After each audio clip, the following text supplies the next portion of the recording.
OK, OK. Donc bienvenue, hem, pour ce partage d'expérience.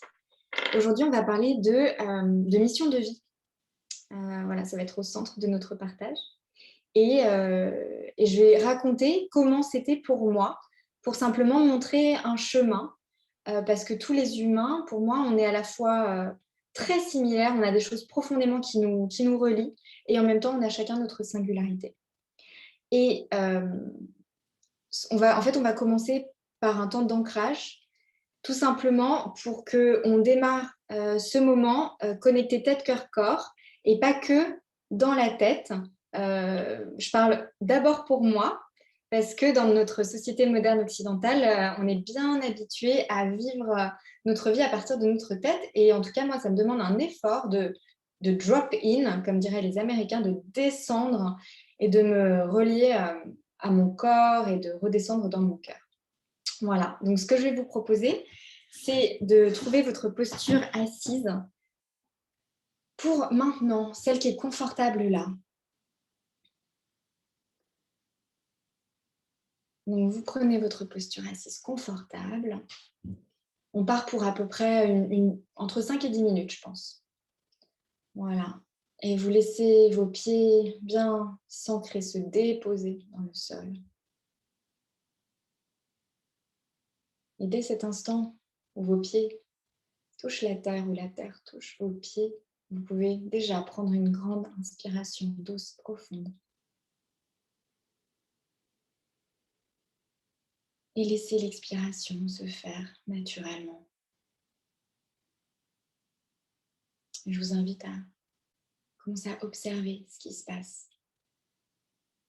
Quand on entre dans un peu plus d'immobilité, un peu plus de calme, vous pouvez fermer vos yeux si vous ne les avez pas encore fermés. Et vous laissez le souffle aller et venir.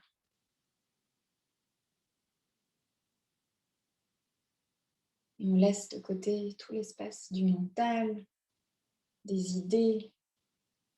Tout ça, on le retrouvera plus tard. Mais là, on vient descendre dans le corps, dans le royaume des ressentis, de notre physicalité. On vient ressentir toute la matière de notre corps, toute la gravité. Ah, on vient sentir complètement notre bassin qui se dépose, tous les organes qui peuvent se détendre, la colonne vertébrale qui est dans sa dignité, qui s'élève vers le ciel, mais qui trouve aussi de la détente, du confort. On peut relâcher nos épaules, les bras, les mains, relâcher le haut du dos, le cou, la nuque, la gorge et tout l'espace de la tête. Le front qui se lisse, les tempes qui se relâchent, la boîte crânienne, le cerveau, le nez, la peau du nez, les ailes du nez, les joues, la peau de nos joues. Les mâchoires se relâchent, on peut serrer très fort nos mâchoires sans même s'en rendre compte. Alors en cet instant, on peut relâcher complètement nos mâchoires. Puis on relâche nos oreilles et le menton. Et puis tout l'espace des yeux, les globes oculaires, les paupières. Je viens prendre à nouveau une inspiration profonde, douce. Et je m'installe de plus en plus ici, maintenant, dans mon corps. Dans le seul moment de réalité que je vis, cet instant présent. Précieux, unique.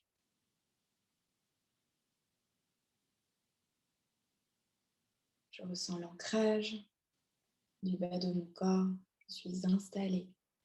Je suis déposée. Je suis à ma place. J'occupe ma place. Il n'y a rien à faire. Simplement être bien là. Et puis j'observe ma verticalité à partir de cet ancrage, comment je m'élève vers le ciel. Je suis ce trait d'union entre la terre et le ciel, entre le ciel et la terre.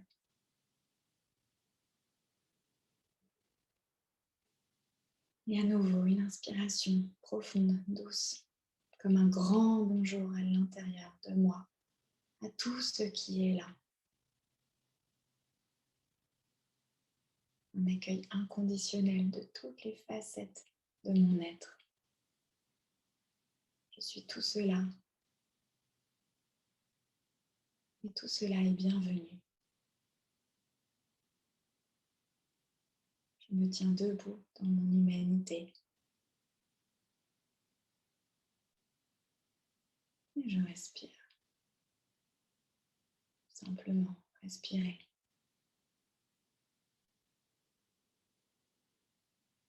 Et je vous invite à être vraiment dans cette posture d'observateur, d'observatrice de tout ce qui se passe à l'intérieur de vous.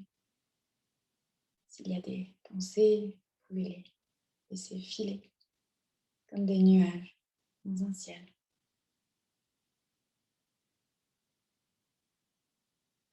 Et je vous invite à observer votre paysage émotionnel intérieur. Vous seul êtes au contact de cela.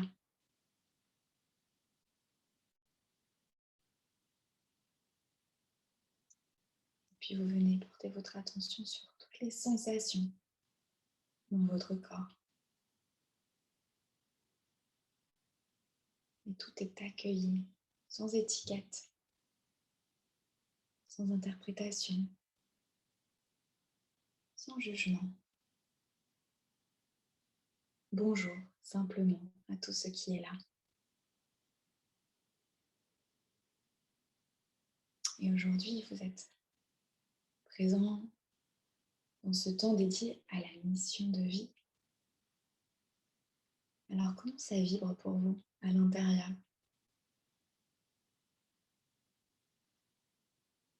Qu'est-ce que ça évoque?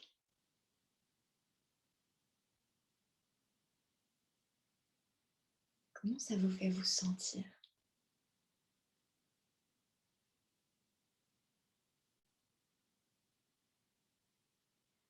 Et vous pouvez simplement laisser venir une intention montée de l'espace de votre cœur. Qu'est-ce qui est important pour moi aujourd'hui?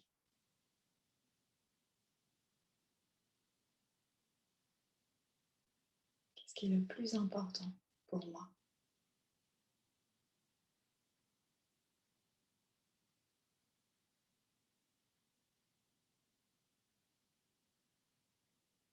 Nos intentions sont créatrices de notre vie.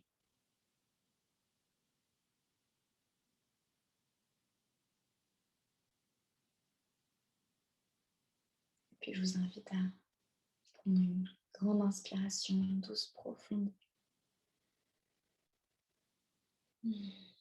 Et puis toujours les yeux fermés, je vous invite à ramener du mouvement dans votre corps.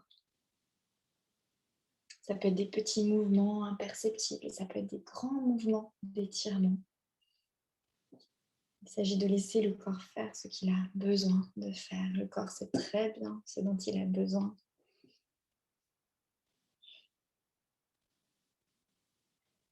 Et puis je vous invite à baisser votre menton vers votre poitrine. Et petit à petit, à ouvrir les yeux pour revenir à l'espace physique qui vous entoure et à cette conversation que nous ouvrons.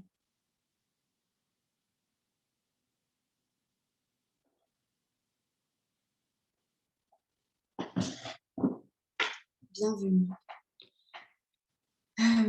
Donc effectivement, moi je ne vais pas vous parler de la même façon si je n'avais pas fait ce travail. Je sens ce qui s'est passé en moi, je sens que je suis plus dans mon corps. Donc on va parler de mission de vie. Moi je me sens très guidée en fait par cette sensation, je vais appeler ça une sensation qui est à l'intérieur de moi et que j'ai vécu vraiment comme quelque chose que, enfin, jamais je me suis dit: «Ah tiens», j'ai jamais lu dans un livre un truc sur la mission de vie et je me suis dit: «Ah, vite, il faut que je trouve ma mission de vie». Mais c'est plus quelque chose alors que je vivais une vie plutôt traditionnelle où j'ai senti ce truc, qui montait en moi et qui était en fait assez irrésistible et qui m'a fait me mettre en quête alors que je savais pas du tout à l'époque d'ailleurs, je ne savais pas du tout que je partais en quête de ma mission de vie. Je sentais juste qu'il y avait un autre truc plus grand qui était là et qu'il fallait que je le découvre. Voilà. Et donc pour me présenter, aujourd'hui, je fais du coaching en développement intégral. Je me suis formée à San Francisco. J'ai rencontré en fait James, le fondateur de mon école, quand j'étais en année sabbatique à Singapour. Et les synchronicités ont fait que je me suis retrouvée en fait à participer à une conférence qu'il donnait. Et la thématique, c'était écouter de tout son corps. Et je sentais vraiment moi que j'allais me former au coaching. Je ne savais pas encore dans quelle école. Et quand j'ai rencontré James, donc il avait presque 70 ans, c'était pour moi un mix entre un moine bouddhiste zen et un businessman américain. Il avait une sorte de sagesse et en même temps un amour des gens. Enfin, et je me suis dit, OK, plus grande, je veux être comme lui et je veux me former avec des gens comme lui, en fait. Et donc, quelques mois plus tard, j'étais à San Francisco pour 1 an. Et voilà, c'était le début d'un nouveau tournant. Et avant ça, j'ai commencé par une école de commerce, enfin prépa littéraire, école de commerce. Et ensuite, j'ai commencé par les ressources humaines qui m'ont vraiment mis sur le chemin de mon talent parce que j'adorais les moments de connexion, par exemple en one-to-one dans les conversations sur, par exemple, aider les personnes dans c'est quoi la prochaine étape dans l'entreprise pour eux ou les entretiens de recrutement aussi. Voilà. Et puis on va parler du coup avec Pascal de cet appel que j'ai ressenti parce que ça s'est passé quand j'étais chez Guerlain, donc dans ce début de vie professionnelle assez traditionnel. Voilà. Et ouais, et moi je sens, comme je le partageais un petit peu à Roland, que c'est vraiment le début d'un nouveau cycle pour moi, où jusqu'à mes 28 ans, je sens que je me suis édifiée dans le monde extérieur, en comprenant les règles, en naviguant bien ces règles. Pour mes 28-29, on va dire 29 ans, j'ai ressenti cet appel et je ne savais pas du tout vers quoi ça allait m'emmener. Et en fait, j'ai découvert que ça allait être un éveil spirituel. Et ce que j'appelle éveil spirituel, pour moi, c'était une quête de sens profonde sur mais qui je suis, qu'est-ce que je suis venue faire sur la Terre, c'est quoi le sens de la vie humaine. Ça ne me laissait pas tranquille, ces questions, il fallait que je me mette à le chercher. Et donc, j'ai commencé ça avec ouais, cette préparation d'année sabbatique que je raconte dans mon livre. Et ça m'a emmenée vers, je fais ma formation de coaching et je commence un nouveau métier. J'expérimente pas mal de choses, mais je l'ai fait en restant beaucoup dans, je commence à rôder un peu mes compétences, à me sentir plus à l'aise parce qu'il y a en moi beaucoup de doutes, euh, beaucoup de peur de mal faire. Donc j'ai eu beaucoup besoin de temps pour me solidifier à l'intérieur. Et là, en fait, 2021, je sens que j'ai un truc de c'est prêt, en fait. Vas-y, maintenant, exprime-toi davantage et montre-toi plus. Parce que je suis un peu restée cachée, mais je sens que j'ai des messages à transmettre plus vastement. Voilà. Pascal, est-ce que tu veux te présenter? Parce que du coup, comme j'aime pas trop les monologues, j'ai invité mon amie Pascal, qui est une amie de longue date avec qui je chemine et qui me connaît très très bien, à me poser des questions et à guider le fil de cette conversation. Et en plus, du coup, je me sens hyper confiante de sa présence. Merci Pascal. Merci Julia et merci pour ce beau moment de connexion que tu nous as offert en début de séance, comme tu sais si bien le faire à chaque fois. Donc, je suis très heureuse d'être ici aujourd'hui avec vous, avec notamment on a Roland et Clémence qui sont parmi nous et plein d'autres personnes qui vont, je pense, regarder cette jolie vidéo de Julia. Moi, je m'appelle Pascal Hermel et j'ai effectivement connu Julia il y a quelques années et j'ai pu vivre comme une témoin privilégié sa mue. Moi-même, j'étais en mue. On s'est vraiment rencontrés à ce moment de nos vies où on se transformait. Et de mon côté, après, voilà, aussi un parcours assez classique, on va dire, et un cycle de 7 ans là, qui est en train de se terminer, je suis moi-même en train de continuer ma mue pour aller un peu plus vers ma mission de vie. Je crois que pour moi, ce qui est important, c'est de révéler le beau de l'humain et de l'art. Et donc aujourd'hui, je me lance pour accompagner des projets, à la fois des projets et des individus. Donc les individus par du coaching par les arts et notamment avec la voix, avec le son, la musique. Et en parallèle aussi accompagner des projets culturels d'intérêt général pour que le beau puisse toucher un maximum de personnes. Voilà. Donc on va commencer, Julia, cet échange qui est placé sous de jolis auspices. Donc, tu as commencé un peu à nous parler de ton parcours. Est-ce que tu veux creuser cette partie-là ou peut-être nous expliquer comment tu as été appelée vers cette transformation? Ouais. Je suis juste en train de me dire, Pascal, je parlerai bien de ce que j'entends par mission de vie avant peut-être de parler de ce moment. Et du coup, je veux bien que tu me reposes la question après. Très bien, Julia. Donc, mission de vie. En fait, c'est un mot qui peut sembler énorme, la mission de vie. Pour moi, juste, en fait, c'est quoi ma façon unique dont je suis venue contribuer et au-delà de ça, c'est quoi la façon unique dont je suis venue faire l'expérience de la vie? Parce qu'en fait, il y a des missions de vie de certains êtres humains où il y a un grand impact sur un grand nombre de personnes. Et il y a d'autres missions de vie où c'est des choses beaucoup plus intérieures, plus discrètes, plus personnelles, plus familiales. Donc voilà, je voulais partager ça. Et pour moi, la mission de vie, c'est quelque chose qu'on découvre au fur et à mesure de sa vie, toute sa vie. Je pense qu'il n'y a pas un moment où on peut se dire, ah bah ça y est, 30 ans, 35 ans, je sais ce que c'est, parce que pour moi, chaque jour, en fait, on continue à se découvrir. Et du coup, je pense que chaque jour, et mois après mois, et puis c'est en regardant aussi après ce qu'on a vécu dans des moments difficiles, par exemple, ou des moments de grands tournants où on avait des doutes, qu'on se dit, ah ouais, là, en fait, il s'est passé quelque chose de significatif. Mais ça, on peut le voir qu'après. Donc voilà, je pense que la mission de vie se construit, enfin se découvre petit à petit et que c'est une de nos raisons d'être sur Terre. Et moi, je pense que pourquoi on est sur Terre, c'est d'abord pour aimer. Je pense qu'on est, en fait, être sur Terre, c'est en tant qu'humain individu, je suis en train d'expérimenter une façon d'être en vie, d'expérimenter la vie.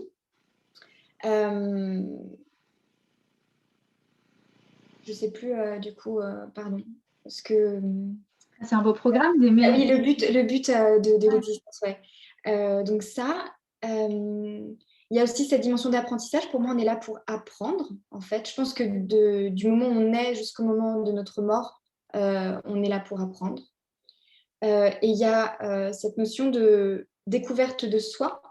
Et plus on se connaît et plus on sait quels sont les dons qu'on est venu apporter, et plus on peut les mettre au service. Et pour mettre au service nos dons et qui on est, l'idée aussi, c'est de faire tout ce travail sur tout ce qui nous en empêche par rapport à des blessures, des schémas limitants, des choses dont on a hérité de notre enfance, de notre passé, pour qu'en fait, on devienne vraiment comme un canal qui transmet sans ego, sans peur, sans blessures qui font qu'on se limite. Voilà. Et c'est vrai, tu as intitulé ton livre Le voyage avant le voyage. Et est-ce que tu peux justement nous parler des différents voyages que tu as vécus, de ton parcours et de cet appel vers un nouveau voyage? Donc, ouais, c'est une phase que j'ai appelée l'appel. En fait, au début, moi, j'ai eu un parcours de vie très traditionnel parce que, en fait, je me posais pas de questions. Je pense que il y avait forcément des questions en moi de c'est quoi être un être humain, etc. Mais je me suis dit, en fait, la vie, c'est pas se poser des questions. La vie, c'est aller à l'école, c'est passer des concours pour aller dans une école de commerce, trouver un job et faire en fait ce que font les autres. C'était très convaincant, c'était la réalité que je voyais autour de moi. Et puis je pense qu'il y avait les enjeux aussi où mes parents voulaient de la sécurité pour ma vie.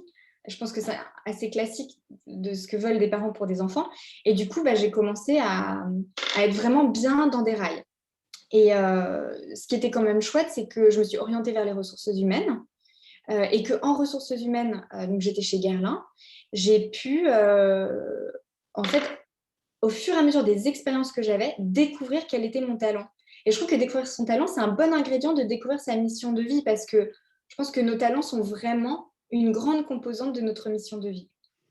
Et ce qui s'est passé, c'est que je devenais assez à l'aise dans mon rôle en entreprise. Donc d'abord, je faisais du recrutement et puis ensuite, j'avais un rôle de... en fait, j'aidais les managers dans la gestion de leur équipe de façon plus généraliste. Et je me suis dit, mais qu'est-ce que je veux pour la suite?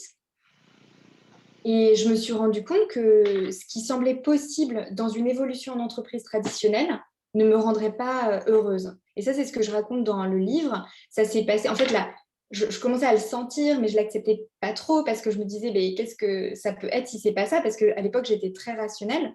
Et en fait, c'est une nuit, quand j'étais en road trip en Écosse avec des copains, où j'ai eu une insomnie. Et là, ça m'est vraiment tombé dessus de... mais en fait, un poste à l'international chez LVMH, même dans une grande ville, genre Singapour, New York, ça me faisait rêver. Mais ça ne te rendra pas du tout heureuse parce qu'en fait, dans les RH, il y avait une dimension d'accompagner les humains, et ça, j'adorais. Mais il y avait toute une dimension de gestion et puis tout ça au service de la performance d'une boîte où en fait, ça ne me parlait pas du tout. Et jusqu'à présent, en fait, j'avais cru qu'il n'y avait que ça. Mais là, cette nuit-là, en fait, c'était un truc un peu magique qui s'est passé où j'étais dans un état vraiment second et où il y a eu un peu des questions-réponses à l'intérieur de mais qu'est-ce que tu veux vraiment? Ok, mais alors comment tu le crées? Ah, parce que ça n'existe pas en fait dans le monde. Parce qu'au début, je me suis dit mais est-ce que je fais une formation à la psychologie positive, par exemple? Et je me disais, mais non, je ne me vois pas reprendre des années, enfin une année d'études où je fais que ça. Et donc, je me suis vraiment interrogée cette nuit-là sur qu'est-ce que je veux profondément. Et ce qui est arrivé, c'était, en fait, je veux me relier à des personnes qui ont la même vision du potentiel humain et de son développement que moi. Parce que moi, je sentais que le potentiel humain, il était assez illimité. Mais je baignais en entreprise et en entreprise, le potentiel humain, c'est l'évaluation de fin d'année, quoi. Je voulais vivre des expériences qui avaient du sens. Je voulais contribuer à des projets. Donc, à l'époque, je me disais, c'est des projets humanitaires, ce genre de choses. Je voulais voyager, voir la beauté du monde, parce qu'en fait, je trouvais que 5 semaines de vacances par an, ça ne me permettait pas du tout assez d'aller profondément ressentir comment je me sens dans un autre lieu. Je voulais être un peu une habitante des lieux et pas juste une voyageuse qui est là pour 2 jours et ensuite il faut aller dans le lieu d'après parce que, attention, il y a un avion. Voilà. Je voulais ralentir, je pense. J'avais une vraie envie de ralentir. Je voulais lire. J'avais envie de lire tellement de livres et je ne trouvais pas le temps de lire. Je voulais, quoi d'autre? Je voulais méditer, faire du yoga parce que j'adorais ça. En fait, je voulais juste mettre dans ma vie les choses qui étaient bonnes et justes pour moi. Et en fait, cette nuit-là, je me suis dit, bon, ce truc-là, en fait, il n'y a pas un programme qui existe où on te fait un package d'1 an et où tu vis tout ça, quoi. Donc, j'avais commencé à me renseigner sur pas mal de choses autour de l'école libre, autour des MBA sur mesure. Je voyais pas mal de choses alternatives qui pouvaient exister. Et c'est pour ça que j'ai osé aussi me dire que c'était possible. Et donc, cette nuit-là, je me suis dit, et si je me crée une année dans laquelle je mets que des expériences qui ont profondément du sens pour moi. Et je me suis endormie là-dessus. Et voilà. Et donc ça a été vraiment l'appel. Et l'appel, si je le résume, c'est il y a autre chose que ce que je suis en train de vivre. J'avais aussi l'impression que ma vie était très lisse et très... en fait, c'était, voilà, j'habitais à Levallois, j'allais au travail, j'allais au cinéma, j'allais voir des expos, je voyais mes amis, j'avais à un moment un amoureux, puis plus d'amoureux. Mais je me disais, c'est trop lisse tout ça, il ne peut pas y avoir que ça. Voilà. Ce que tu nous as commencé un peu à nous décrire, c'est aussi le fait que tu as écouté, tu as suivi ton intuition qui était encore plus naissante et qui s'épanouissait, qui tapait à la porte, cette petite voix. Comment tu t'en es servi par la suite de cette intuition? Ouais, c'est vrai que l'intuition a été importante et à l'époque, je savais j'étais pas trop, familière en fait de me dire: «Cette intuition, c'est ce qui est juste, c'est ce qui peut vraiment me guider». Mais ce qui se passait, c'est que, en fait, je voyais bien que quand je me connectais à mon métier, à mes journées au bureau, je sentais bien les moments où je me sentais hyper en énergie et hyper heureuse et les moments où j'avais l'impression de dépérir et où en fait, je me sentais pas à ma place, je me sentais pas en énergie et en fait, le travail que j'ai fait, c'était de me dire, «Ose écouter cette petite voix, ose, suivre ce que ça te dit à l'intérieur» et quelque chose qui a été important dans ce moment-là aussi, c'est de me connecter à un réseau de personnes qui étaient beaucoup plus comme moi. Parce qu'à la base, c'était pas le cas. J'étais vraiment plutôt avec des gens qui avaient une vision traditionnelle du monde et en fait, petit à petit, c'est ce que j'ai fait et ça m'a vraiment confortée de me dire: «Ah mais je suis pas seule. En fait, il y a plein d'autres personnes» et à l'époque, donc je me suis rapprochée des milieux des entrepreneurs sociaux, de l'économie sociale et solidaire, parce que c'est là où j'ai trouvé plein de personnes qui étaient comme moi dans cette quête, à la fois quête de sens, quête de contribution et dans cette dimension, entreprendre pour sa vie. C'est-à-dire ne pas rester dans le confort d'un quotidien qui nous est donné, de voilà, le modèle, c'est ça, mais plus de se dire: «Qu'est-ce que je veux?» et se donner les moyens.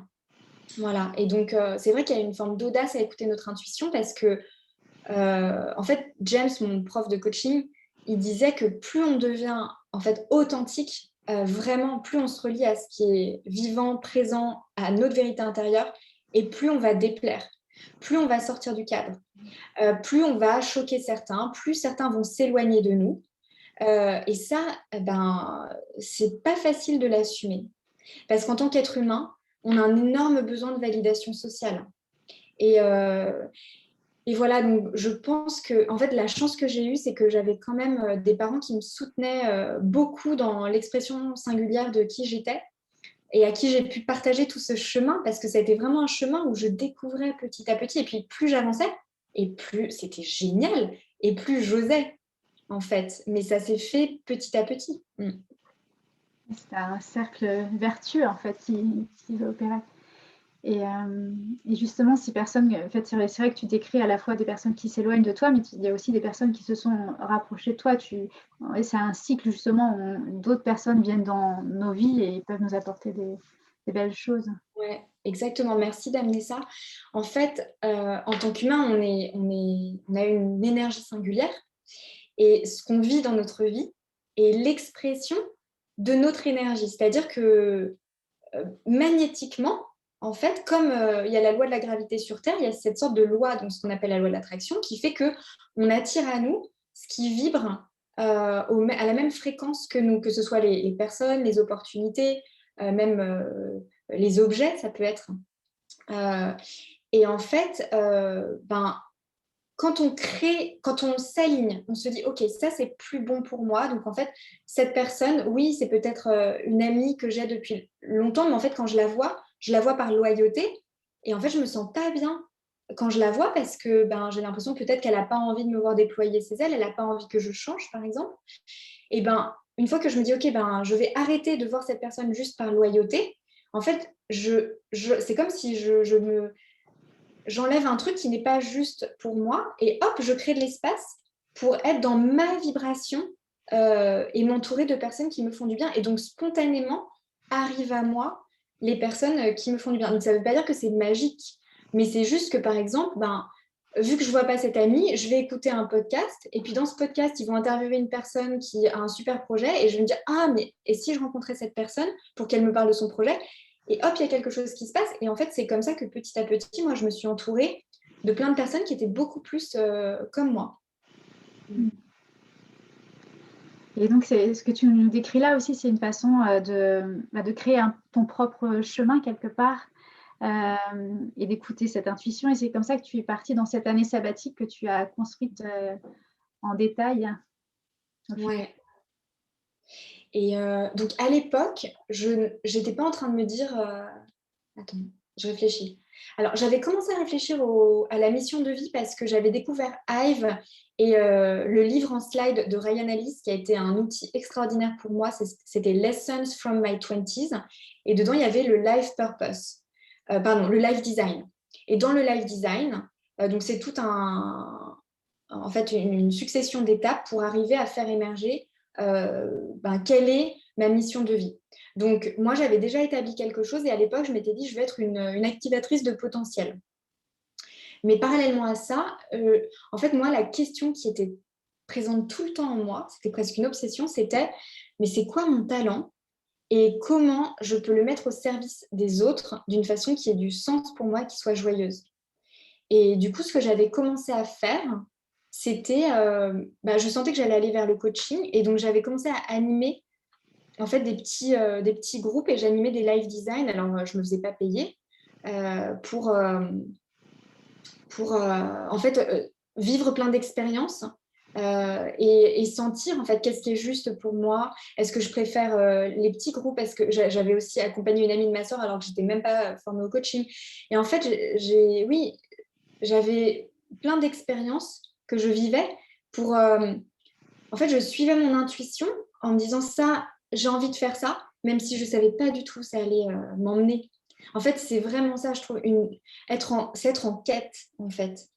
Euh, et je ne savais pas vers quoi ça allait m'amener, mais je sentais que dans l'instant présent, c'était juste.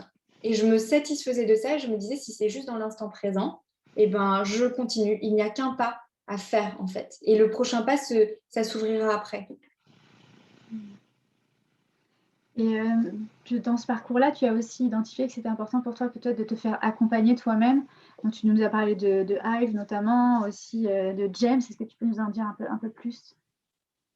Ouais, déjà quand j'ai préparé mon année sabbatique, j'ai senti un moment qu'il y avait beaucoup de peur qui remontait parce que c'était comme un grand saut pour moi de quitter le confort d'un CDI, d'une voie un peu toute tracée pour aller me lancer dans une année d'inconnu où en fait je me disais mais tout est possible et du coup qu'est-ce que je fais? Donc mais je m'y suis mise un peu tard à l'époque parce que c'est quelques mois, même pas, un mois avant de partir où vraiment j'ai commencé à sentir des peurs et du coup j'ai voulu faire de la thérapie mais je m'y suis prise trop tard parce que il n'y avait pas assez de temps devant moi.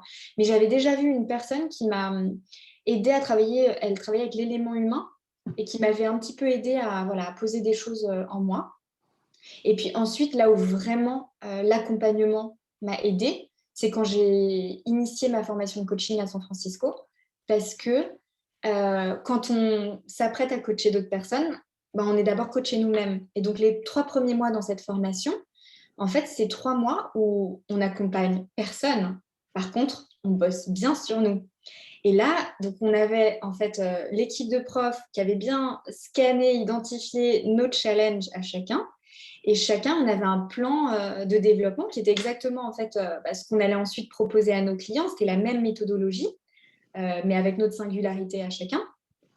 Et bim, voilà, en fait, le coaching, c'est se faire accompagner par quelqu'un qui voit des choses de nous qu'on ne voit pas, et notamment toutes les barrières qu'on se met, toutes les croyances limitantes qu'on a. Et donc ça m'a énormément aidée. Je me souviens, donc en fait, on passait tous.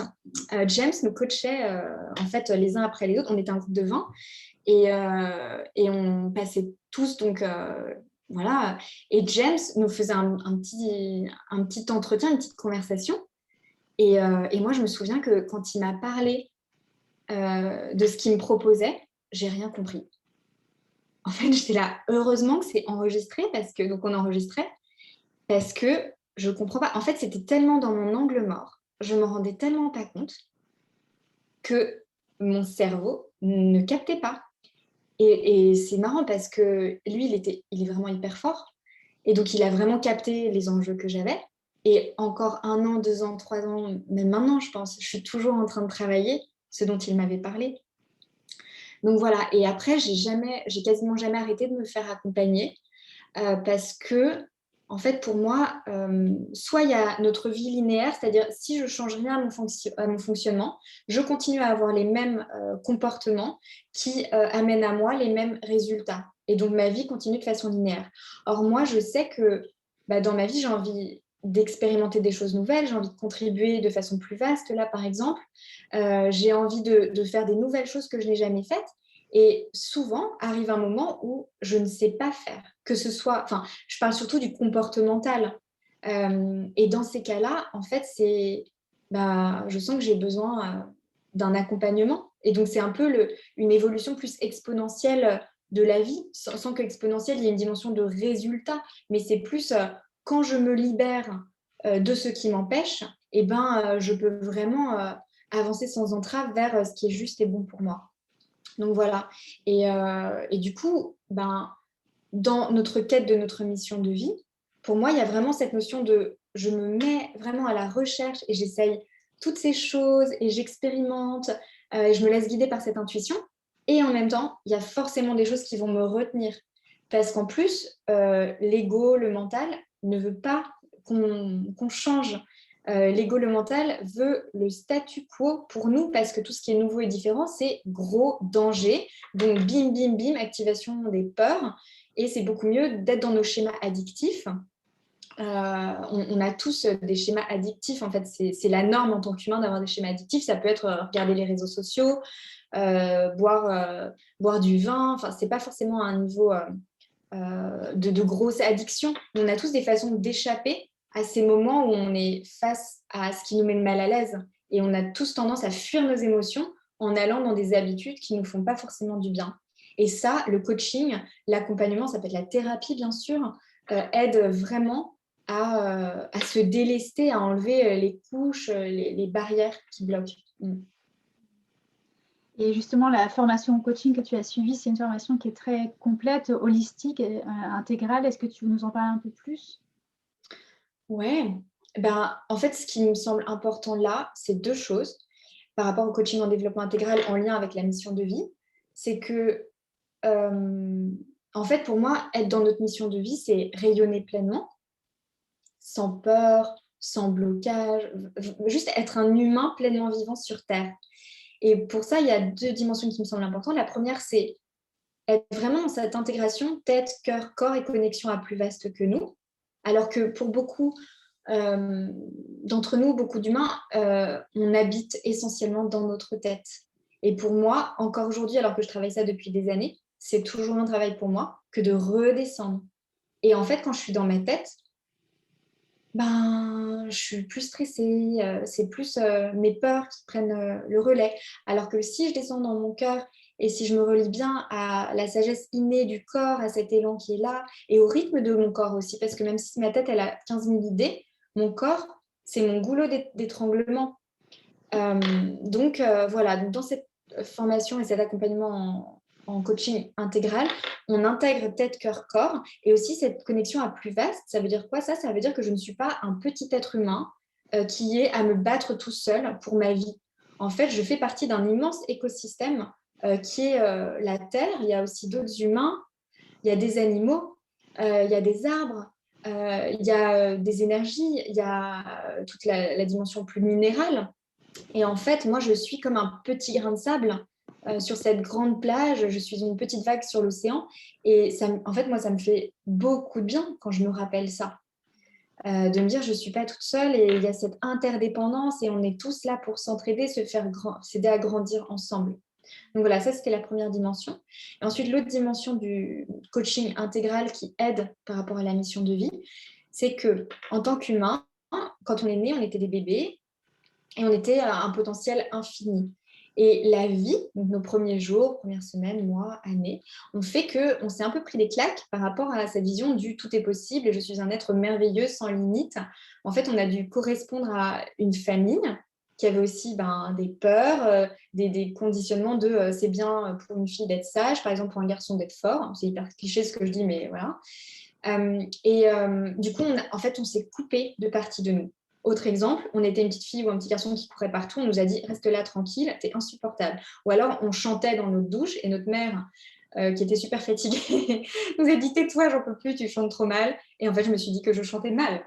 Et donc, en fait, on s'est abandonné nous-mêmes pour survivre. Et donc, on a coupé des parts de nous. Et puis, on a plein de parts de nous qu'on a mises en exil, qu'on a mises en prison. et qu'on ne veut pas voir parce on a honte, en fait. On trouve ça moche et donc on veut surtout pas montrer ça aux yeux des autres parce qu'on se dit que si on le fait, eh ben, on va être rejeté ou on va être moins aimé. Et donc en coaching intégral, une partie du travail, c'est d'aller réidentifier ces parts de nous qui sont là et les réinviter consciemment et les re-aimer et nous re-aimer dans notre globalité, en fait. Parce qu'en tant qu'humain, on a ces dimensions très lumineuses et ces dimensions plus d'ombre. Donc, c'est un peu se réunifier nous-mêmes, en fait. Et tant qu'on n'a pas fait ça, on parle aussi de cette idée d'être vraiment la même personne dans toutes les facettes, dans tous les univers de notre vie. Je suis la même personne avec mon mari, avec mes parents, avec mes collègues, avec l'inconnu que je croise dans la rue. Voilà, donc ça, c'est cette dimension de retrouver notre intégrité. Et à partir de là, la vie peut nous traverser. On devient vraiment ce canal et il y a beaucoup moins de choses qui nous empêchent. Ce que tu dis là aussi fait écho pour moi à un élément important de ton parcours qui a été cet éveil spirituel, qui était quelque chose Ouais. certainement je pense qu'il t'est un peu tombé dessus, qui a été assez inattendu pour toi dans ce parcours, mais qui a été déterminant pour la suite de ta vie Ouais. partagée. Quand je suis partie pour cette année sabbatique, j'avais vraiment cette notion en moi de faire la différence. En fait, comment professionnellement je peux faire la différence. Et du coup, ce qui arrivait assez vite, c'était cette notion de c'est quoi mon talent singulier et comment je le mets au service. Et après quelques mois, je suis allée à Auroville, donc là où j'ai rencontré Roland. Et, euh, et à Auroville, en fait, j'ai rencontré Caro. Et Caro, ça a été une personne clé sur mon chemin. Je dis ça parce que je pense qu'on a tous des rencontres incroyables où voilà, il se passe un truc avec une personne et une personne nous ouvre un monde. Ben, moi, c'est ce qui s'est passé avec Caro. Donc, je ne savais même pas que j'avais besoin de ça dans ma vie. Je ne m'étais même pas dit, je veux me reconnecter à la dimension spirituelle en moi. En fait, je ne me posais même pas la question de c'est quoi la spiritualité. C'était pas dans mon champ, euh, dans le champ que je regardais, quoi. Et donc, je suis arrivée à Auroville.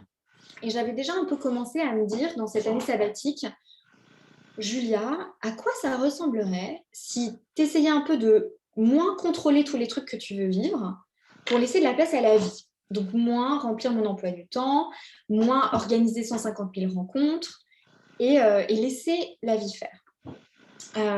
Et donc je suis arrivée à Auroville et je n'avais pas prévu grand-chose. Et un des trucs que j'ai fait, c'est que je me suis inscrite à c'était un stage d'initiation au shiatsu. Et ça durait 2 jours. Parce que je me disais, il faut que je trouve mon talent. Donc, en fait, mon talent, il était à l'intérieur de moi. Mais juste, j'avais besoin de rencontrer plein de choses du monde extérieur pour me dire, ben, qu'est-ce que c'est vraiment, quoi. Parce que j'ai l'impression de ne pas savoir. Voilà. J'ai eu tout un chemin à faire pour sentir que c'était à l'intérieur, mais voilà. Bref.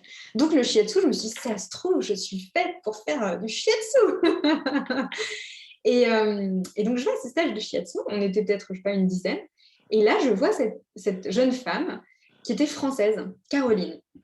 Et en fait, tout de suite, je me dis, ah, cette nana, il faut trop que j'aille lui parler.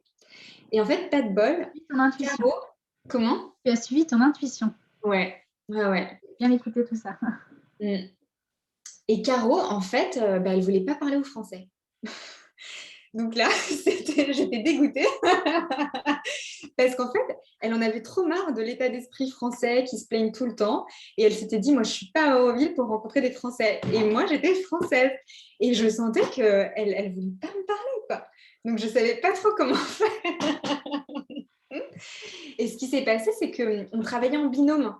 Donc, le prof nous montrait des exercices et puis on travaillait voilà, avec une personne sur tel exercice, puis ensuite on changeait.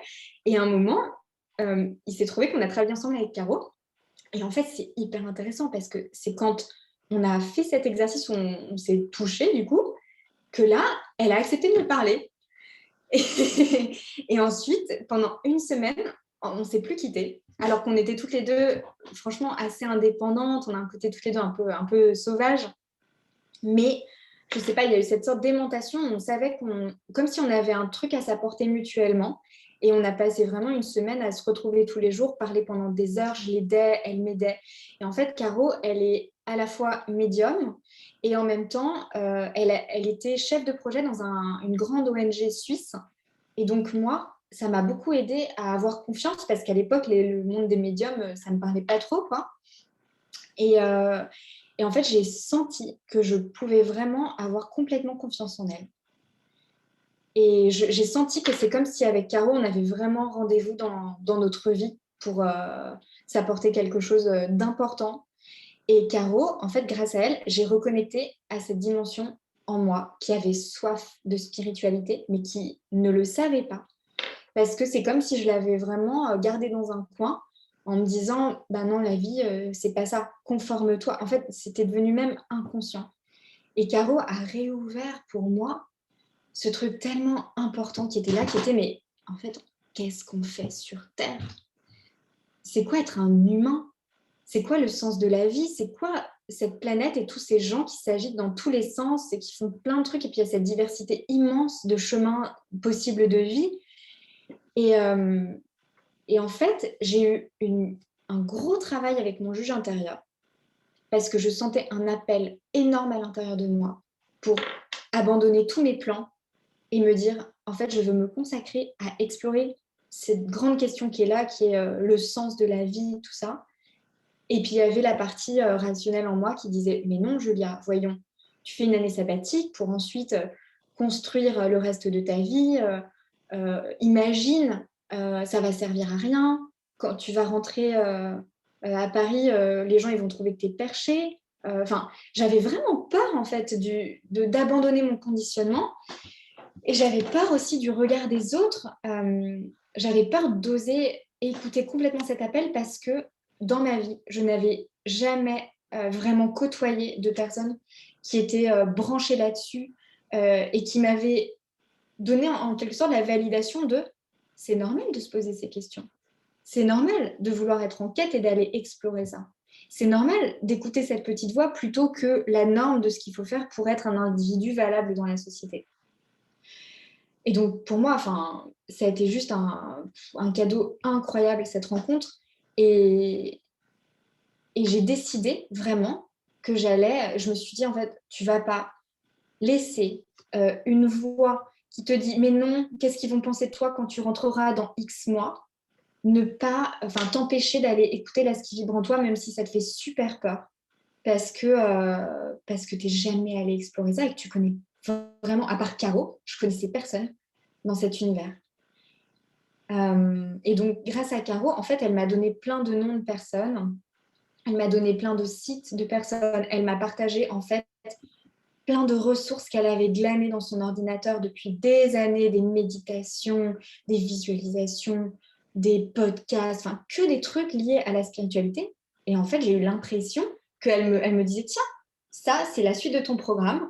Et en fait, mais c'était exactement ce dont j'avais besoin. C'était dingue. Et ce qui était trop beau à voir aussi, c'est que moi, eh ben, je l'aidais autant qu'elle m'aidait, mais avec mon don à moi. Sachant que mon don à moi, j'avais l'impression qu'il était un peu moins... En fait, j'étais moins consciente de mon don à moi que j'étais consciente de son don à elle. Et ça, je pense que c'est un grand classique pour les êtres humains, parce que notre don, nos dons, nos talents, on baigne dedans. Donc, on ne se rend pas vraiment compte de ce qu'on apporte aux autres, et on a vraiment besoin des autres pour nous aider à les percevoir. Et voilà. Et donc, grâce à ce moment-là, donc, Caro m'a connectée à la sagesse et à tout l'amour qu'il y a dans le monde invisible. Ça, c'est un truc... et que je pouvais aller puiser là-dedans. Et en fait, Caro m'a ouvert aussi au monde des médiums, de toutes ces personnes qui travaillent sur comment on se connecte à nos guides spirituels, parce qu'être un humain sur Terre, c'est challenge. Donc maintenant, ça fait partie de mes croyances. Après, chacun est libre chacun a ses croyances, mais maintenant, c'est mes croyances de être un humain sur Terre, c'est challenge. Donc, quand j'ai décidé de m'incarner, il y a toute une équipe de guides qui s'est mise en place et qui m'accompagnent. Donc, ils sont dans l'invisible. Il y a aussi des guides dans le visible, mais on en a aussi dans l'invisible. Et dès que j'ai besoin, en fait, ils sont là et je peux les solliciter. Et donc, il y a des médiums dont le don est de se connecter à nos guides pour nous transmettre leurs messages.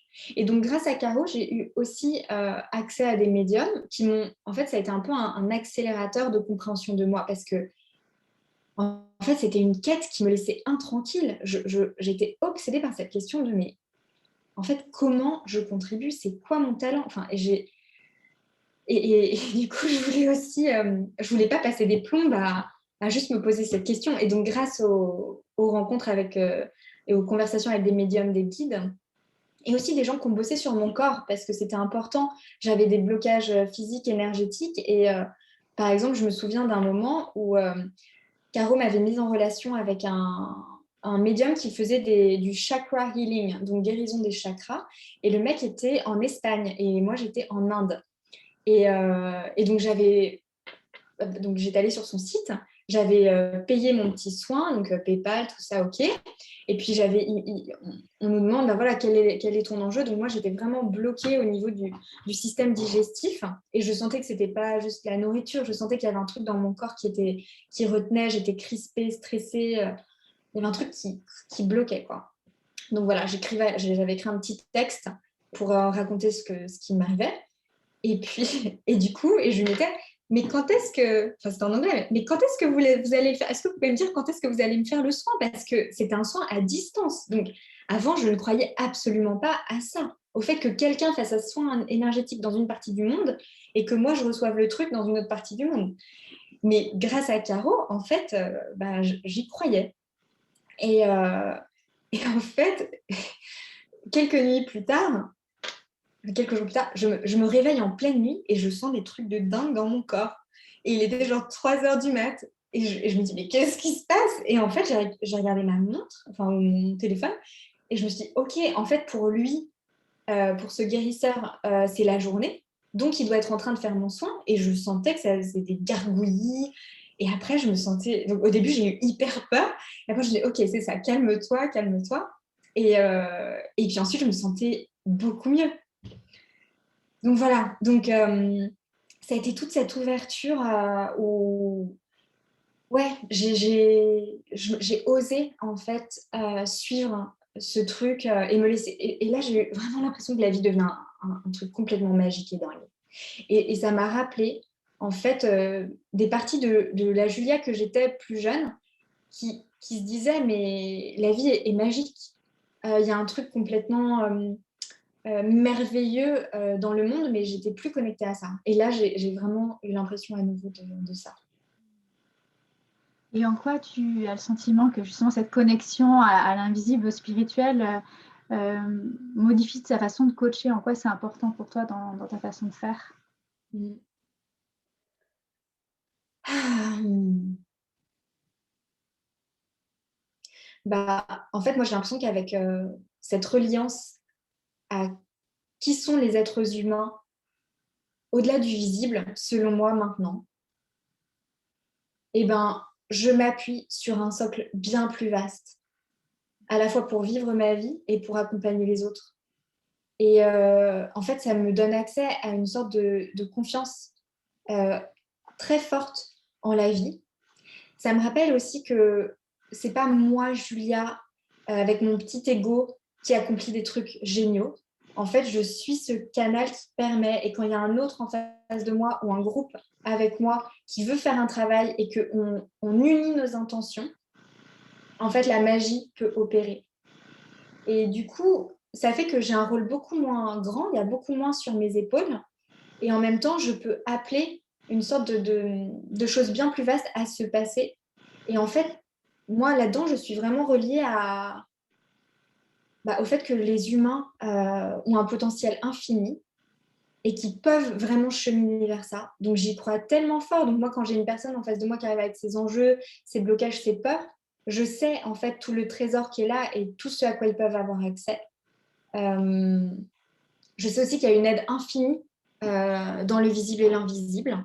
Beaucoup des personnes, en fait, je les aide à se rappeler qui elles sont, c'est-à-dire leur pouvoir créateur, qu'elles peuvent choisir, qu'elles peuvent guérir aussi des choses qui les empêchent, qu'elles peuvent demander de l'aide, qu'elles peuvent en fait changer des choses dans leur vie pour s'entourer vraiment de choses qui vibrent au niveau de ce qu'elles veulent devenir. Donc en fait, ça ouvre une dimension bien plus vaste. Mm. Je pensais un peu aux dernières étapes de ton parcours et notamment en fait que tu aies vécu des expériences qui, tu m'avais dit en préparant cet échange, t'avaient permis d'avoir des feedbacks et d'affiner ta mission de vie au fil du temps. Est-ce que tu veux nous partager un peu plus de choses là-dessus? Mm, mm. Oui, alors moi je suis partie en quête en année sabbatique et ensuite j'ai continué à découvrir ma mission de vie en œuvrant, en travaillant comme on dirait. C'est-à-dire que j'ai coaché des personnes, j'ai accompagné des groupes, j'ai rejoint une équipe aussi, j'ai animé des retraites, j'ai écrit un livre. Et en fait, toutes ces petites choses que j'ai faites au fur et à mesure du temps, ça m'a aidé à comprendre encore plus en fait ce pourquoi j'étais faite et ce pourquoi j'étais pas faite. Par exemple, aujourd'hui, je commence vraiment enfin, je sais maintenant que je suis pas faite pour œuvrer dans l'univers de l'entreprise, même si pendant longtemps je m'y attachais. Là, je sens vraiment, ou alors pour des personnes vraiment qui ont cette dimension de, enfin, cette ouverture et cet élan de s'arrêter, respirer, se connecter à qui ils sont profondément pour vraiment incarner leur talent avec alignement. Mais dans beaucoup d'entreprises, en fait, le rythme et les enjeux ne permettent pas du tout ça. Donc voilà, c'est encore des choses que je découvre. Là, je suis encore plus, par exemple, là, j'organise une retraite donc la semaine prochaine. Et moi, en fait, je suis toujours en train de me questionner sur le coaching en développement intégral, c'est tellement vaste. Je peux accompagner beaucoup de volets et d'enjeux chez les personnes. Mais du coup, c'est quoi ma spécificité? C'est quoi ce que je préfère? Et du coup, là, la retraite de la semaine prochaine, je l'ai axée autour des personnes qui veulent vraiment incarner leur mission de vie parce que ça me parle particulièrement.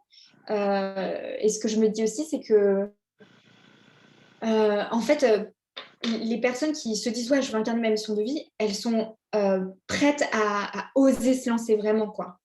Et après, j'ai aussi animé une retraite life design et naturopathie avec une amie qui était naturopathe. Et les personnes qu'on accompagnait, il y avait une entrepreneur, mais les autres, c'était plus trouver leur équilibre de vie et apprendre à être plus créatrice de leur vie et à vraiment être dans le bien-être. Et ça aussi, en fait, être un humain qui vit l'équilibre à l'intérieur et qui du coup rayonne la paix, la tranquillité, ça fait du bien au monde. Rien qu'en étant silencieux et calme, on est dans cette guérison, on contribue à cette guérison du monde. Voilà. Et du coup, je suis encore en train de me demander, est-ce que j'accompagne plus des gens qui sont dans une transition de vie? Oui, mais est-ce que la mission de vie, c'est que ça? Je suis toujours en train de me demander et de chercher, et je pense que ça s'arrêtera jamais. Oui, justement, ce que tu m'as partagé quand on préparait cet entretien et puis ce que tu nous as partagé aujourd'hui me faisait penser à un voyage initiatique, en fait, qui s'appelle le voyage du héros, notamment, que Campbell a théorisé autour de ça. Et en fait, on voit que la boucle, elle revient, en fait, à chaque fois. On recommence, peut-être même c'est peut-être une spirale, mais chaque fois, quand on a atteint quelque chose, il y a autre chose qui va se passer dans notre vie. C'est un peu ce que tu expliquais aussi, que c'était vraiment quelque chose de perpétuel, en fait, cette recherche de la mission de vie. Comme tu disais, tu organises prochainement une retraite life design. Est-ce que tu peux nous en parler un peu plus? Donc, c'est un outil que j'ai adoré pour moi. En fait, justement, dans ce moment où j'étais en quête, donc je m'étais dit, je vais faire une année sabbatique, je me donne un an, et pour moi, tout était possible. Je me mettais vraiment pas de barrière. Mais du coup, j'avais beaucoup de mal à me dire à quoi je dis oui, à quoi je dis non, qu'est-ce que je veux. Et quand j'ai découvert donc, ce livre en slide, Lessons from My Twenties de cet entrepreneur américain Ryan Ellis, dedans, j'ai fait, donc à l'époque, je l'ai fait toute seule. J'étais dans ma chambre, j'habitais en coloc à Levallois. Et j'ai passé toutes ces étapes et ça m'a fait émerger cette mission de vie, donc life purpose en anglais, de l'époque, qui était je vais être une activatrice de potentiel. Et en fait, ça m'a servi comme fil rouge de à quoi je dis oui, à quoi je dis non, pour faire le tri et pour me positionner. Donc ça m'avait beaucoup aidé. Et j'ai ressenti toute la puissance de ça. Ensuite, je suis allée à San Francisco le faire là-bas, le process du life design dans un programme de développement de potentiel. Et là, j'ai vraiment vu la puissance que c'était de le faire individuellement dans un petit groupe. Et en plus, on était une centaine. Et moi, donc j'ai juste trouvé qu'il y avait des petites choses qui manquaient. Et donc, je l'ai un peu fait évoluer parce que pour moi, quand on se dit, donc, alors je précise juste, donc dans le life design, qu'est-ce qu'on va explorer? Donc en fait, c'est un cocon hors du temps. En l'occurrence, là, c'est 2 journées où on va vraiment se recentrer sur voilà, qui je suis, qu'est-ce qui se passe en moi, qu'est-ce qui émerge, qu'est-ce que je veux profondément pour ma vie, comment je veux contribuer. Voilà. Donc, on parle de c'est quoi mes talents, c'est quoi ce que j'aime maintenant. À chaque fois, on parle de maintenant. Hein. C'est pas ce que j'aimais avant. Là, c'est non, maintenant, même s'il y a des choses vraiment très nouvelles, hop, je pose ce que j'aime maintenant. Qu'est-ce qui me touche dans le monde autour de moi, dans ce monde qui évolue et à quoi je voudrais contribuer. On va identifier quels sont les objectifs pour notre vie à 10 ans et 1 an. On va faire un travail autour de comment je veux me sentir dans ma vie et qu'est-ce que je veux incarner en fait comme qualité et de quelles habitudes j'ai besoin dans ma vie pour incarner ça. Et puis ensuite, on fait émerger le life purpose. Et en fait, après, on termine par un plan d'action à 90 jours parce que l'idée, c'est de passer vraiment de l'intention, de la connexion à ce qui est vraiment juste pour nous, à c'est quoi les premiers pas pour mettre ça en place. Ça a l'air facile à dire comme ça, mais en fait, se relier profondément à ce qu'on veut et oser l'affirmer, c'est pas si évident. Voilà. Et donc, je propose vraiment une approche où il y a la tête, le cœur, le corps et la connexion à plus vaste. Et ce que je voulais dire que j'avais un peu transformé par rapport au programme que j'avais moi fait, c'est que quand je pose les objectifs pour ma vie à 10 ans, à 1 an, c'est pour moi, c'est qu'on s'assure que c'est des objectifs qui viennent de notre cœur et que ce n'est pas des objectifs qui viennent de notre conditionnement et de, en fait, tout ce qu'on a tellement enraciné en nous de c'est bien d'avoir une maison à la campagne, c'est bien d'avoir un job où on est directeur de quelque chose.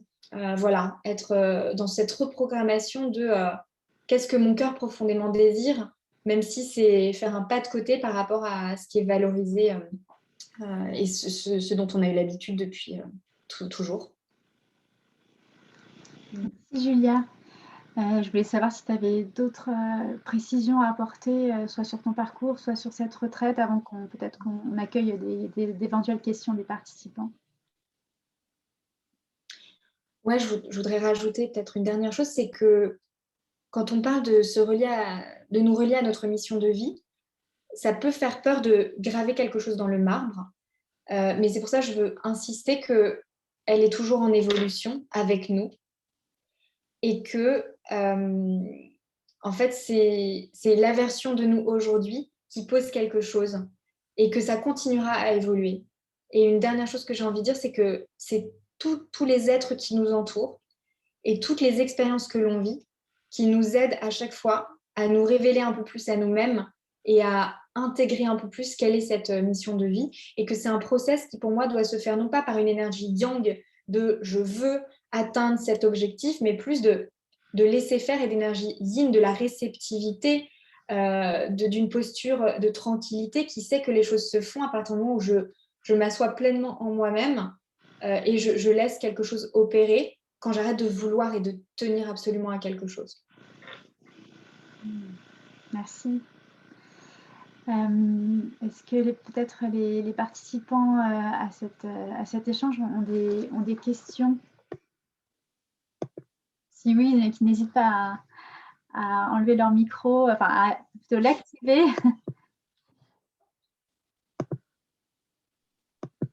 Oui, merci Julia. Peut-être justement pour rebondir sur ce que tu disais là tout dernièrement, toi quand tu te formais, au coaching à San Francisco avec James, est-ce que justement il n'y a peut-être pas de moment précis où tu savais que tu ferais coach dans telle ville en France, tout ça, mais comment ta réflexion évoluait à ce moment-là, ou ta réflexion ou tes élans du corps et du cœur, justement, évoluer envers l'après-formation. Ouais. Donc, si je comprends bien, je faisais ma formation de coaching et comment j'ai senti où est-ce que j'allais établir vraiment mon activité, c'est ça? Oui, voilà. Donc, tu étais dans l'élan de trouver ta mission de vie. On peut dire qu'à ce moment-là, tu l'as touché du doigt. Est-ce que tu savais comment, après le côté formation, établir ton activité? Oui, c'est ça. Oui. tu l'as su? Ouais. Ce qui est chouette dans une formation de coaching, c'est que dès le début, dès après 3 mois, quoi, on commence à coacher des gens. Et du coup, en fait, c'est comme si je commençais à expérimenter le métier de coach avant même d'être officiellement coach. Et donc ça m'a... En fait, je suis restée vraiment très connectée à mon intuition, à me dire c'est qui les personnes que j'aimerais accompagner. Et du coup, dans mes cobayes, j'ai proposé, en fait, je me suis dit ce serait qui mes clients de rêve. Et j'ai proposé à ces personnes-là. Et du coup, ça m'a permis déjà de me projeter dans ça ressemble à quoi de coacher des gens que j'aimerais coacher. C'est qui les clients que j'aimerais accompagner. Donc, pour le coup, j'avais vraiment choisi des entrepreneurs sociaux. Et à qui, en fait, j'ai envoyé un mail en leur disant, bah voilà, je vous propose ça, j'aimerais bien vous accompagner. Et ensuite, je ne savais pas, c'était encore une époque où je ne savais pas dans quelle région du monde j'allais vivre, parce que pour moi, tout était possible. Et du coup, comme ma formation était à San Francisco et que j'avais un point de chute à Paris, pendant 1 an, je faisais des allers-retours entre Paris et San Francisco. En fait, j'ai commencé à accompagner des gens à San Francisco et à Paris parce que j'adorais San Francisco et je me disais que peut-être je pourrais vivre à San Francisco. Et puis en fait, au fur et à mesure du temps, la vie m'a montré. Et ce qui se passait, c'est qu'il y avait pas mal d'opportunités qui se créaient à Paris. Et qu'à San Francisco, à part les quelques personnes que j'accompagnais, il n'y a pas eu beaucoup d'autres choses qui se sont passées. Donc, c'est plutôt ça. Et puis, je me souviens que j'étais aussi à l'époque dans une grande quête de rencontrer d'autres coachs pour faire des partenariats. Pour le coup, je me sentais très déçue parce que j'avais un grand espoir de vivre plein de partenaires. En fait, à l'époque, je sens que j'espérais un peu qu'on m'identifie comme la personne avec qui on voudrait animer des choses. Et je pense que j'étais un peu trop dans l'attente et pas assez en train de me dire, OK, à toi d'initier un partenariat avec une personne que tu veux. J'étais plus en mode, la vie va me montrer, mais en l'occurrence, sur ce truc-là, ça n'a pas trop marché. J'étais un peu déçue parce que je rencontrais plein de gens et avec à chaque fois beaucoup d'espoir. Et puis moi, j'avais des très grandes ambitions quand je rentrais de ces 2 années sabbatiques et années de formation de coaching. Et ouais, il ne se passait pas ce que je voulais. C'était une époque pas très facile, en fait, quand je suis passée de... Je me connecte à l'infini des possibles et à mon potentiel singulier dans ce monde magique, je redescends sur Terre, j'arrive à Paris, faut que je recrée mon activité, que je me vende. Je détestais me vendre. Donc, j'ai eu un peu l'impression de... En fait, j'appelle ça... j'ai eu l'impression d'être une météorite qui s'écrabouillait sur Terre à ce moment-là. Ça te... Oui, merci beaucoup. Merci. Bon, donc, moi, j'ai une question, mais avant de poser ma question, j'avais envie de te dire que j'ai assisté en direct à tes relations avec Caroline, à ce qui se passait à Auroville. Et en fait, tout ce que tu vis maintenant, moi, je vivais déjà avec toi à ce moment-là. C'est-à-dire qu'il y a 5 ans, tu étais pareil que maintenant. Sauf que tu as évolué effectivement dans ta maturité et dans ta compréhension peut-être, mais au fond, moi, je t'ai toujours trouvé pareil, quoi. Et c'est pour ça que je t'apprécie, hein, vraiment. Donc, non, mais c'est vrai, c'est surtout ça, quoi. C'est surtout ça. L'autre chose, c'est, alors la question que je me posais, parce que dans ta mission de vie, il y a beaucoup la place que tu voudrais ou que tu écoutes pour occuper, enfin pour participer, pour être avec toi-même et trouver ton plein potentiel, etc. J'aimerais bien que tu m'exposes un petit peu ta réflexion aussi sur ta place dans l'évolution du monde. C'est-à-dire, est-ce qu'il y a un lien pour toi entre ce que tu vis, toi, personnellement, et le changement de paradigme. Enfin, ce besoin, parce qu'on est aussi dans une société qui se cherche, c'est un mouvement général, parce que ce que tu vis, toi, il y a plein de gens qui le vivent, on voit bien dans les entreprises, etc. Donc, est-ce que de ton point de vue ou avec ton regard, il y a quelque chose qui s'est construit sur ce changement, sur la transition, voilà. Enfin, tu comprends ma question, j'imagine. Ouais. Comment je m'ancre, comment mon chemin s'ancre dans cette transition globale que vit la planète et Ou l'humanité. alors, peut-être autrement, comment tu vois, comment, à partir de ton expérience, tu vois cette transition sociétale? Ok. Ouais, c'est une autre question, effectivement. Moi, ma croyance, c'est que je me suis incarnée sur Terre pour vivre un chemin de vie singulier. Et maintenant, je comprends clairement que je suis venue contribuer à ce qui se joue et on est des centaines de milliers, en fait, à des accompagnateurs de ça. Pour moi, plus globalement, ce qui se passe, c'est que la Terre vit effectivement sa transition.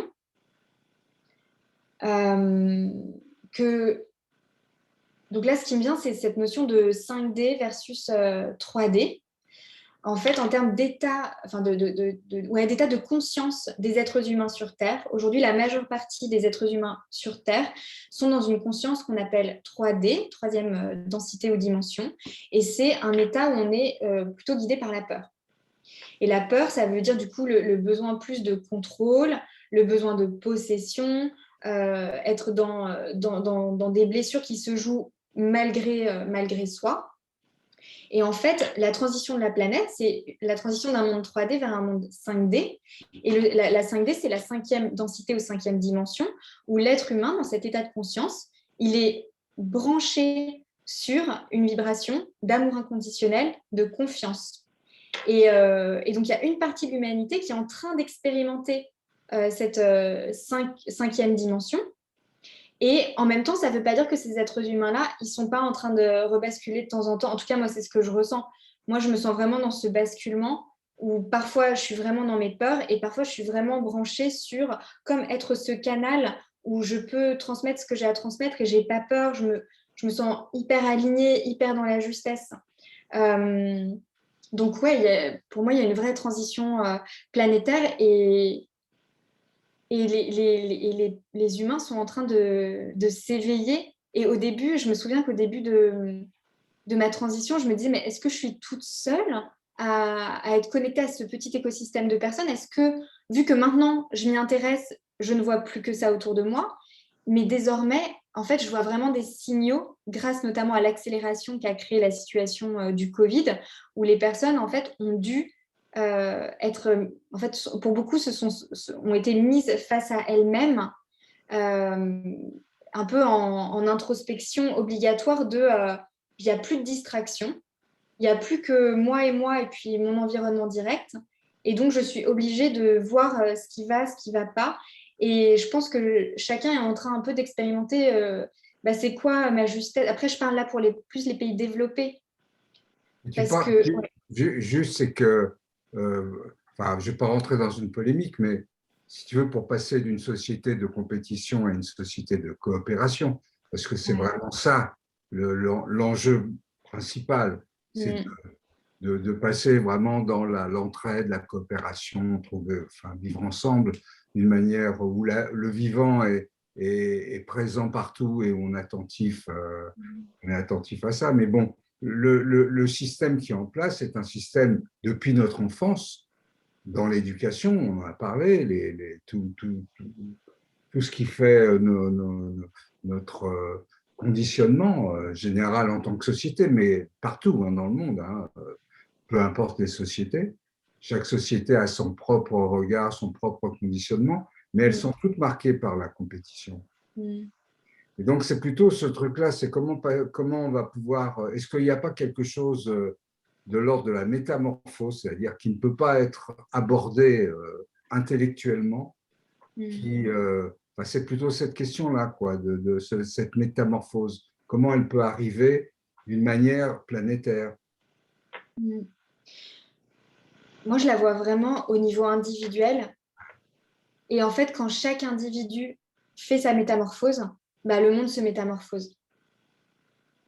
Et après, on a chaque être humain dans sa singularité a sa façon de faire sa métamorphose. Et il y a des personnes qui vont être appelées par « je veux travailler sur ma mission de vie » et d'autres pas du tout. Puis après, je pense qu'il y a aussi des êtres humains qui ne sont pas faits pour faire leur métamorphose et que ça va prendre quand même des années.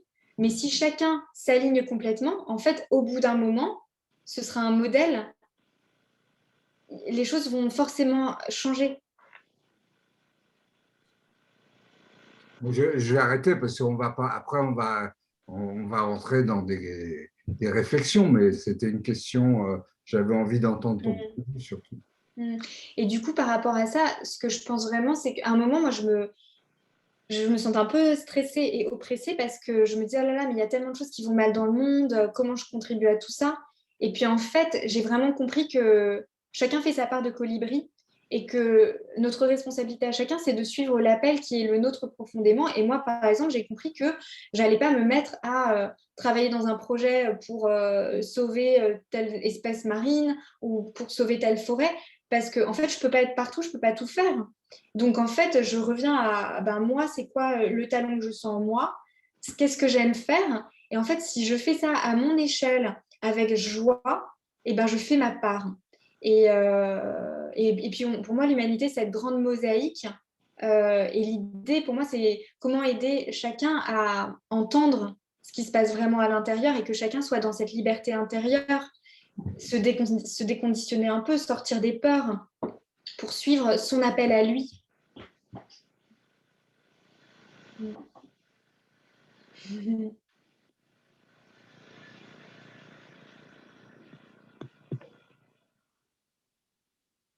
Est-ce qu'il y a d'autres questions, Clémence ou Roland? Merci pour vos interventions. Julia, est-ce que tu veux rajouter un mot de la fin?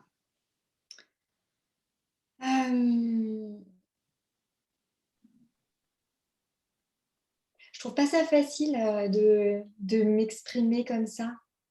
Mais c'est... Ouais, je sentais que c'était important que je le fasse, en fait. Et j'ai l'impression de me mettre au service, même si c'est inconfortable. Et du coup, c'est ce que j'ai envie de dire à chacun. C'est que notre mission de vie, c'est pas forcément confortable. Et pourquoi les acteurs, ils ont le trac sur scène? En fait, ils savent, je pense que c'est ce qu'ils ont à faire. Et pourtant, il y a ce truc qui se tend dans le ventre. Enfin, moi, je l'ai vécu comme ça. C'est ma contribution, c'est juste ce que je suis en train de faire, hein, j'ai pas de doute. Et en même temps, bah, je m'expose au monde et c'est pas facile. Et je le fais quand même. Et dites-vous bien que tous ces gens que vous voyez qui sont un peu sous les projecteurs et qui œuvrent pour le bien, et ben, peut-être que moi, de derrière mon ordinateur, je me dis, ah, ça a l'air trop facile pour lui. Mais je pense que pour chaque personne, et ben, chaque personne, elle travaille un truc quand elle ose se montrer. Voilà. Bravo. Merci Julia pour ce partage authentique et sincère à ton image. Merci. Merci pour votre présence. Mais est-ce que, j'ai une petite question quand même, Oui. est-ce que, par exemple, tu aurais besoin de soutien ou d'aide sur des projets, sur quelque chose qui sont encore un peu difficiles pour toi, un passage, etc. Parce que jusqu'à maintenant, tu as exposé toute ton énergie, ton talent, ta vision, et en même temps, la vie, elle est ce qu'elle est. Donc, est-ce qu'il y a un mot là-dessus ou pas? On va peut-être couper la vidéo. Je répondrai plus dans